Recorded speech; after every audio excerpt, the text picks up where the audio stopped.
Hey everybody, it's Betsy and I'm here today with a video to introduce to you a new stencil collection we're releasing called Mason Jar Fillers.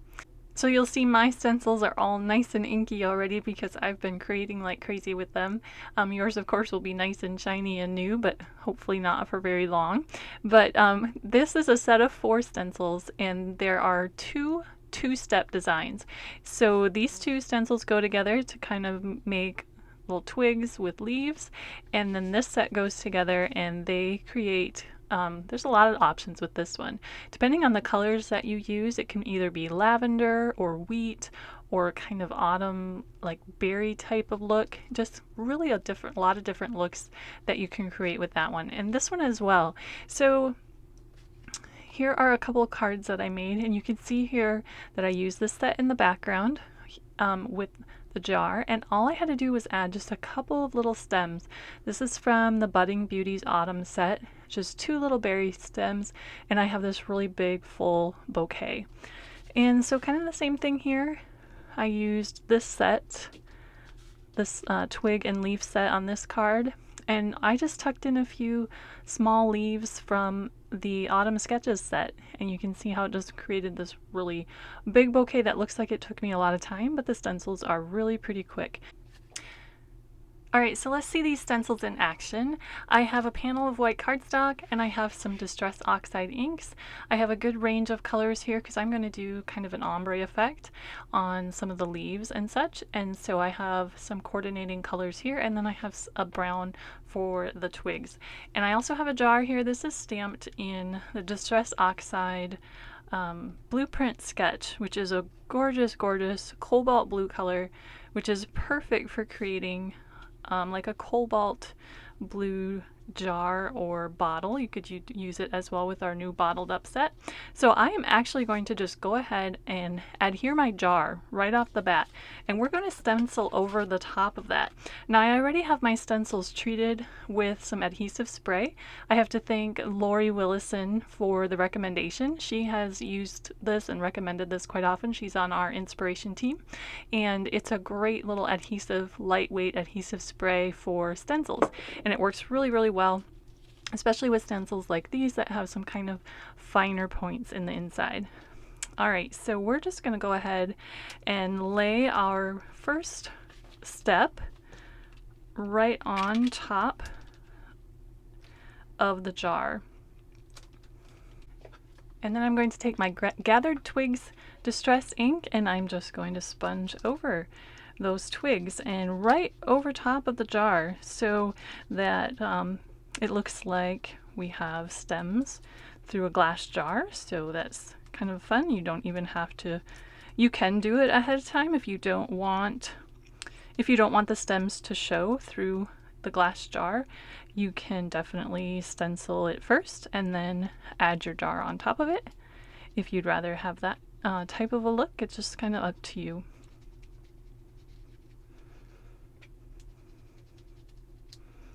I'm using these little finger sponges, which are one of my favorite crafting tools. I never craft without them anymore. I use them actually for stamping. I use them to apply ink to my stamps. I love them for stencils because they're small and I can add a lot of shading within a small area. So they are one of my favorite tools. I use them all the time. Alright, so our first step is done. See how cute that looks? Then we can go ahead and add the second step. So there is printing along the bottom of the stencils. It's the name of the set and also our brand name, and that also helps you identify the right and the wrong side of the stencil. And so just make sure that you can use them backwards, but the writing will help you identify if you're using them from one step to the next. If you use them backwards, you'll want to of course use them both backwards. If you're using them right side, then of course you want them both steps to be right side so that everything matches up. So I'm going to start with an orange ink. This is Ripe Persimmon, and I'll just start inking those leaves, and we're going to get kind of an ombre effect. I'm starting with this lighter orange, and then I'll work in some darker colors too.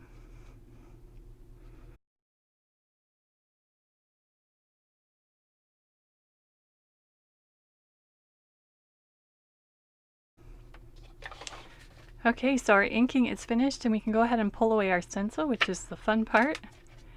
And there we have this really fun leafy twiggy bouquet. And you can go ahead and leave it as is and just add a sentiment or maybe the little string from the twine from the jar set, or you can embellish it even further. It's totally up to you. Alright, so let's check out this set in action. I have the 2 steps here as well, and we're going to want to make sure that they're both facing the correct direction. And this time I am actually not going to use the jar. I'm just going to stencil these right onto a panel of cardstock, and we're going to create a card without them. And I'll show you just how quick and fun and easy these are. So like I said, you can turn these into wheat, you can turn it into lavender, just kind of depends on your color choices. I'm going to go for kind of a fall grass or berry kind of look. I'm going to use brown on the stems, and there are, just for a little tip here, there are some kind of fine points in here, so sometimes it helps to kind of just go with the grain instead of going against the grain. Most of those little tips point this way, and so when I'm inking, I'm just going to kind of use this sort of motion and not go against those small tips in order to not bend those.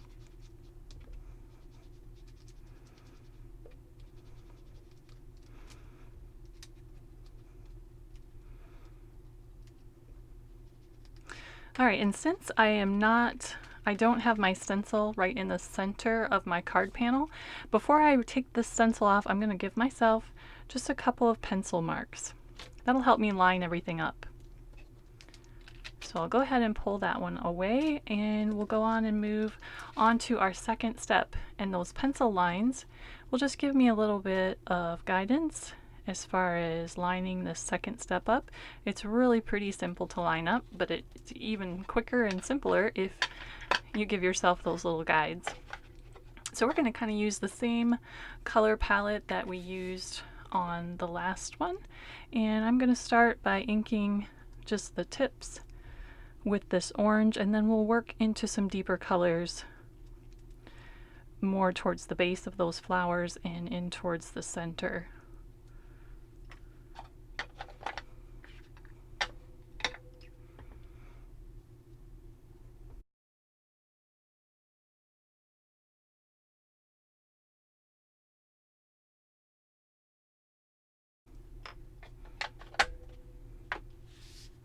Alright, so that's all inked up, and we can go ahead and pull our stencil away, which is always the super fun part. We have this really pretty bouquet, and so we're going to turn this into a card really quickly, and we're going to just add one die cut. This is the bittersweet stem from the Budding Beauties Autumn set, and we'll just add that. We're skipping the jar, and I'm just going to add that right there. Gives us a little bit of dimension. And then I have this little piece of twine. This is actually from the Oopsie Daisy set, which is great for creating little bundles of daisies. So speaking of daisies, the daisies would be super cute to use with this as well. You could build a little bouquet of daisies, and this as your background.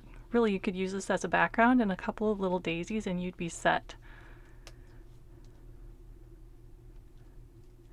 So there we go. All I need to do is erase my pencil marks, of course, and just go ahead and add a sentiment, and I have a really pretty and simple and quick card.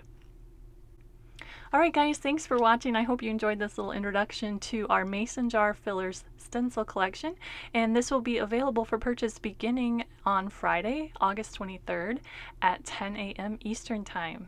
Thanks everybody!